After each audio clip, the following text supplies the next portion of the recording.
Like a Dragon, Pirate Yakuza in Hawaii, the newest entry in the Yakuza / Like a Dragon series, is a game that I have not beaten yet, but I've been playing it a lot this past weekend, or week if you count the time I spent in the demo. I don't know how much left I have. What I do know though is that, although it's not called as such in English, this is the second Gaiden game, and of course the first one was the one actually called Gaiden. I apologise to everyone who's already heard me say that 100 times, but the last Gaiden was super short. So short in fact that I got the Platinum Trophy for the game literally 4 days and roughly 4 hours after I first started playing it. And despite the fact that this pirate game also has 5 chapters, each of these chapters are much longer, so this video will not be a full proper review just yet, but I wanted to talk about it while everything was still fresh in my mind. Considering I'm not a game journalist that doesn't know what he's doing or talking about, or in layman's terms, I don't work at IGN, I didn't get the game early.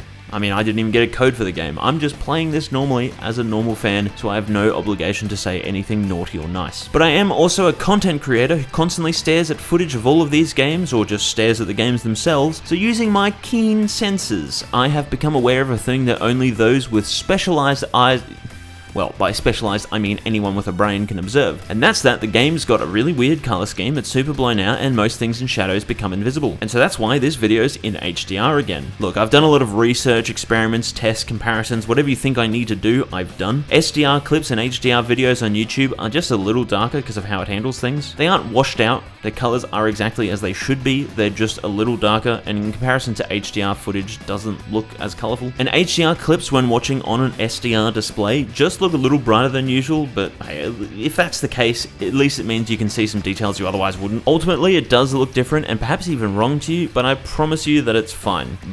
Mostly. And that's because Gaiden and Infinite Wealth both had HDR, and those games looked absolutely stunning. I always wanted to show those games in HDR on YouTube, so I had hopes that I could do a few videos in this game in HDR, because that's what I was going to play it in anyway. But this game fudged the colors when it's in HDR as well, somehow. I should have guessed by the pirate theme and the fact that the game's internal name is SPR, which is short for Sparrow, that this game probably would have gone for some weird Pirates of the Caribbean color scheme. Now, if you're on your phone or perhaps your TV, hopefully you're in a well-lit environment, because you should be anyway, but you should have an HDR display and will be able to see the following footage properly. Look at Gaiden in HDR.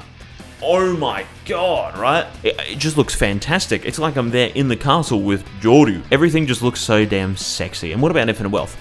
Oh my god, ×2. They both looked great, but Pirate Yakuza just has a very strange direction with the color scheme. It can still look good, like how Nele Island at night has some nice cool blues, but why is the sunset so yellow? And it's the kind of yellow you see when like your RGB component cables aren't plugged in properly, you know what I mean? Like it's literally just missing some R, some G or some B, I don't know. Not surprised by all this, as every single Yakuza game looks different to another, except for like 1 and 2 and then 3 and 4, which are basically paired in appearance, with some of them, most infamously the Kiwamis, having super weird focuses on specific colors, but still, I mostly am not a fan. Anyway, I apologize for the bit of a rant, but considering this is a video, seeing it is 50% of the experience, so I just wanted to cover my own ass before people start coming on it, because I'm not the one who made it look weird, but I most likely will go back to SDR after this video, considering the past few videos have just been a little test and an attempt at trying new stuff to see what works. Maybe I put this in the title, maybe in the thumbnail, or maybe I changed my mind and came up with something else, but I am most certainly having fun with this game. Let's just put it out there that anything positive or negative I say about it, in the end, I am enjoying it, and I honestly hesitate to make this video because that means less time I get to spend playing the game. But my god, if the game could just speed up a little bit, I would be more than grateful. Despite the fact that Goro Majima is the same guy from Yakuza 3 Remastered, this game has decided to take everything as slow as possible. Now, this is in many different ways. Considering I've not beaten it, I'll talk about initial thoughts with the story. It's got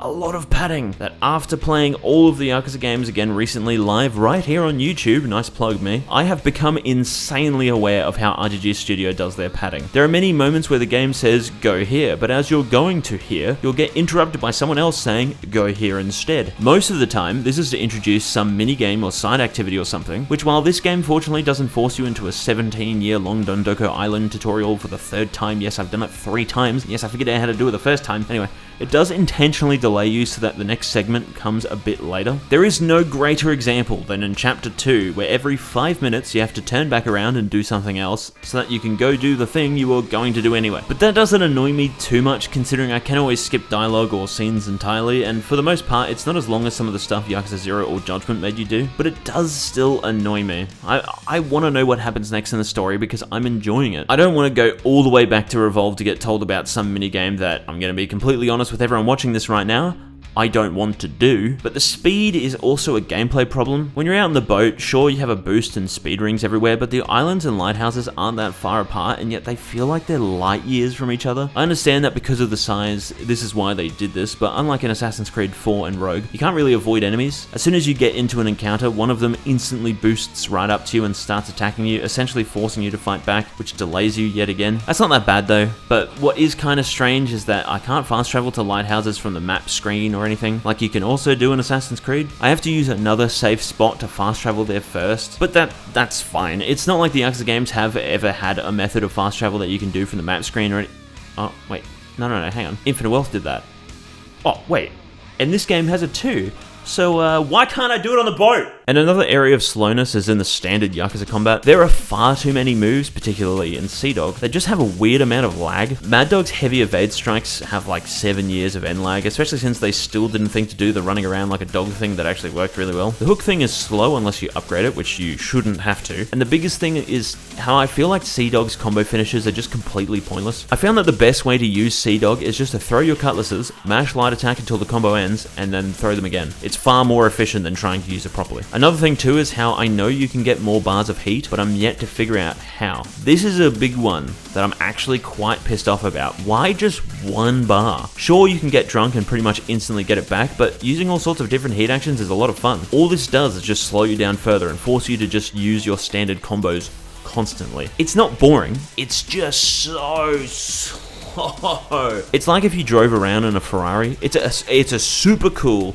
supercar, but you're only doing like 40 k's per hour. Yeah, I'm still experiencing a phenomenal experience of driving a Ferrari, but I could be having a lot more fun if I was able to put my foot down. I don't know why they intentionally limit themselves so much, so often. I was wrong about the amount of abilities because it turns out this first tab is actually a tab for all abilities, but they constantly reduce the amount of upgrades you can get or make things that should be bundled together separate like they did with Gaiden. And even then, when you get upgrades, they're so lacking in any sort of oomph that you can get by like I've been doing with only a couple of skills and you'll be fine. I am using both styles and I find myself not swapping to one for a specific purpose, but just because I want to use the other one. But there does feel like there's a lot missing. I mean, for example, in my opinion, Majima should have without a doubt gotten Yagumi's ability to wall jump or his leapfrog attacks. Like, yes, Majima can actually just jump, but those two mechanics are just a lot of fun to further diversify the gameplay. I also think the Mad Dog combo finishes should have been thug finishes, and then they have a double finisher with the knife finishes, then you can do the rapid stab stuff. One of the two styles definitely should have gotten charge finishes too, considering how insanely valuable they were to the Yakuza style in Gaiden, or the 3 styles that had them in Lost Judgment. And speaking of Lost Judgment, they really did nail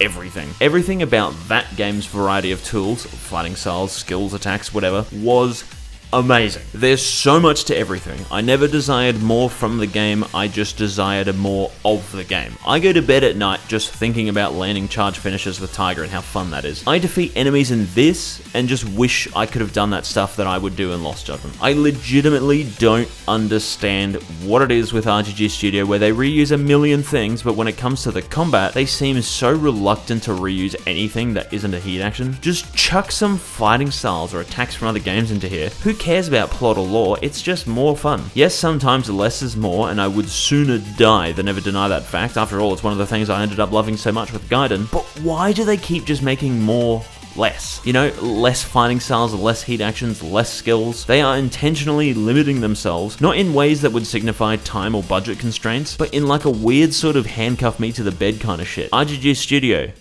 just make Judgment 3. It's that simple. But here comes the litmus test that'll be used for everyone that talks about this video online. Did they watch to this part, or did they do their usual and just take half of what I said, assume the other half, and then it'll create a controversy, even though I didn't even say anything controversial, cough cough, Yakuza Kiwami 3 video. But despite all of the negativity so far, I am still having a blast with this game. The reason for my frustrations is again like my Ferrari analogy from earlier. I'm looking at this game and I'm seeing how much fun it is, but I know plain and simple how much more fun it could be. And that's what I've been upset with in my time I've played so far. I think the story is very unique. I really like that this is yet another Yakuza game where it just sort of abandons most things from past games to tell a completely different story. Except this time, it makes sense because Majima has amnesia and because it's a side story. But even with that fact, the game still exists in a consistent world with consistent characters, and people like Sajima or Minami reminisce on events that directly reference or can be reasonably inferred from events in past games. The overall goal is something I don't particularly care about, but not because it's bad, but just because finding a lost treasure isn't anything special. But the characters, the writing, the humor especially,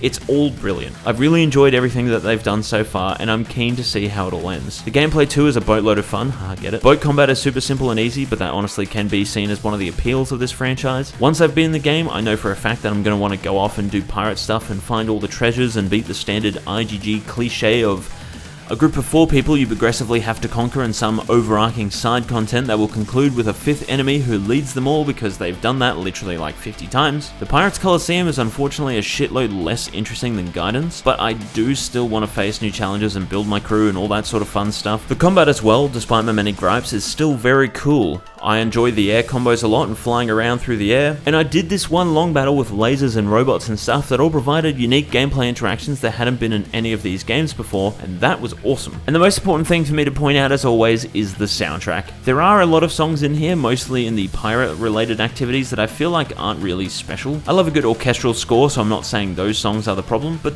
they just don't stand out all too much, especially when you compare them to some of the other songs in this game that just, they are so sick. Even just the regular battle themes are amazing. There's stuff in here that sounds like it's the most climactic final battle ever, but it's just a standard battle theme.